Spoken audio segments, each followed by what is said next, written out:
Hello everyone, I'm Muaz back again with a new video about Calculus 1. After we discussed the concept of limits, in today's video we're going to talk about computation of limits and the property of limits. First of all, we're going to start with two easy properties, which are for the constant and for the x function. So for any constant c and any real number a, the limit of this constant while x is approaching to a, any real number, will give us the same constant. And the second property is for any real number a, if we have a function fx equal to x, the limit of this function, so limit of x, is while x is approaching to a, is always going to be a. Now we're going to discuss more properties regarding limits. So if we have two limits, limit of fx while x is approaching to a and limit of gx while x is approaching to a, both exist and both have a value, let's say any constant. Okay, so if we multiplied the function with a constant c, we can take the constant outside of the limit, so it will be c times limit of fx while x is approaching to a. And we can distribute the limit on addition, subtraction, multiplication, and division. In multiplication, addition, subtraction, we don't have any conditions. It can work anytime.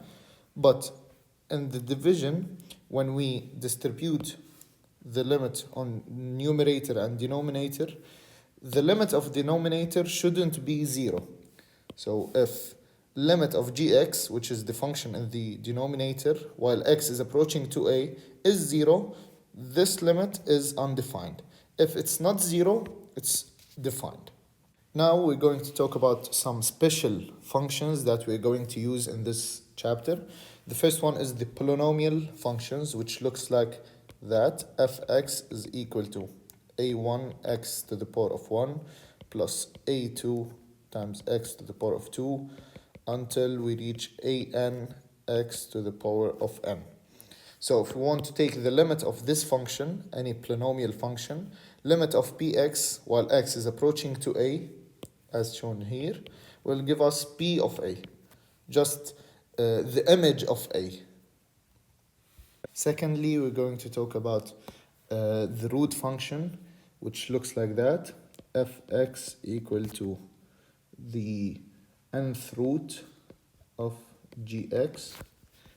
N can be any real number, so we can have fx equal to square root of gx or cubic root of gx. So in general, we say the nth root of gx. In the root function case, we have two conditions. If n is an odd number, we don't have any problems. We just take the limit of the function inside the root. So in this case, as shown here, we just limit of the nth root of fx while x is approaching to a. We just put the limit inside of the root, so it becomes the nth root of limit fx while x is approaching to a. And the answer is going to be the nth root of this value, of the limit value. So it's going to be the nth root of L. But if n is an even number, in this case, L must be bigger than 0, otherwise the limit doesn't exist.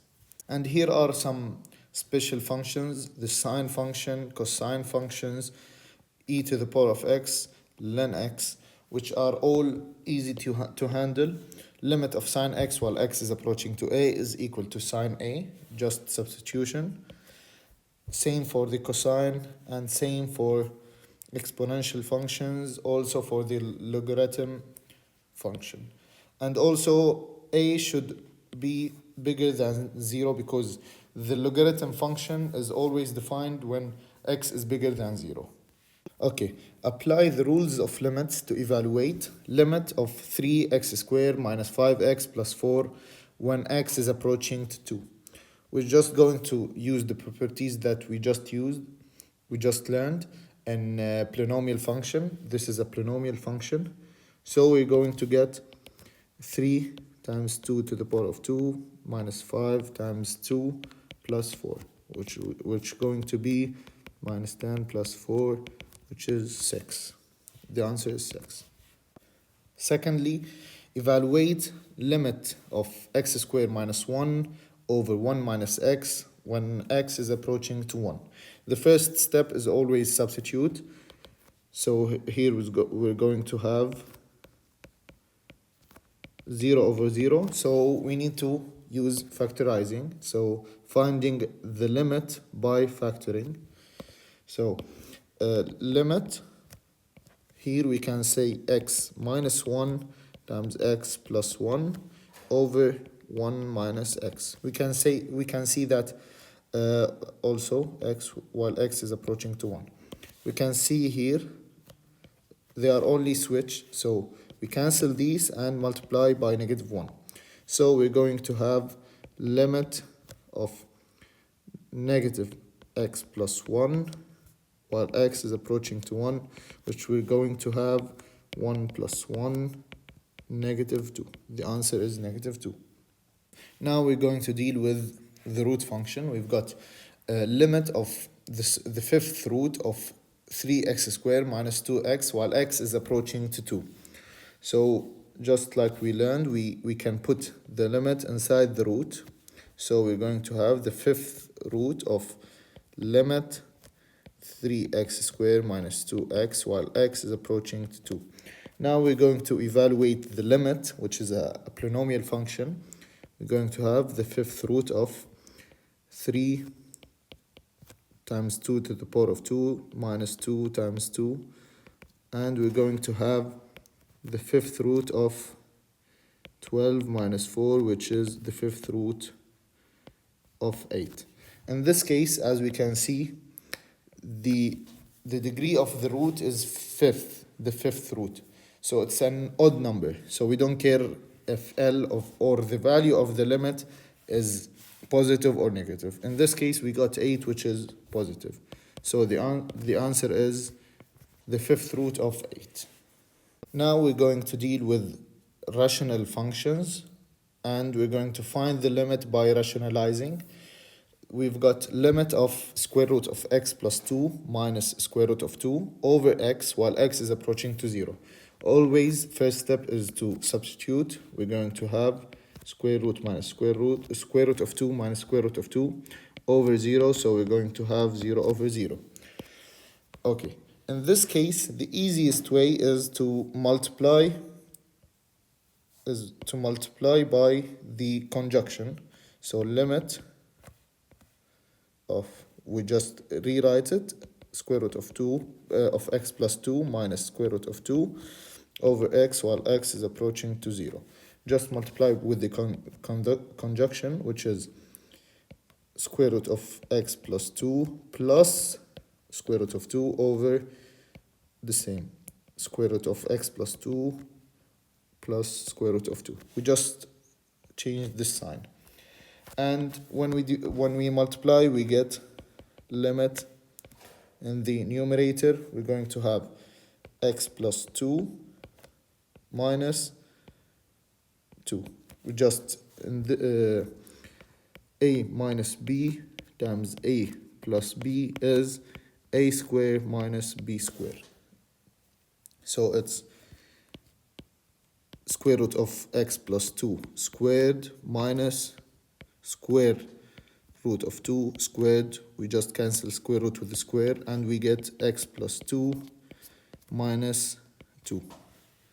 Okay, over x times square root of x plus 2 plus square root of 2 while x is approaching to 0. We can see that we can cancel these and we can also cancel x with the x. We get limit of 1 over square root of x plus 2 plus square root of 2 while x is approaching to 0. and we get 1 over square root of 2 plus square root of 2, which is 1 over 2 square root of t. That's it. The answer is 1 over 2 square root of 2. Now we're going to evaluate this limit, which is limit of tan 5x over sine 5x while x is approaching to 0. Always the first step is to substitute tan 5 times 0 over sine 5 times 0. We're going to have 0 over 0. So we're trying to find a way to cancel this undefined value. So we can rewrite the tan as limit. The tan is basically sine 5x over cosine 5x over sine 5x while x is approaching to 0.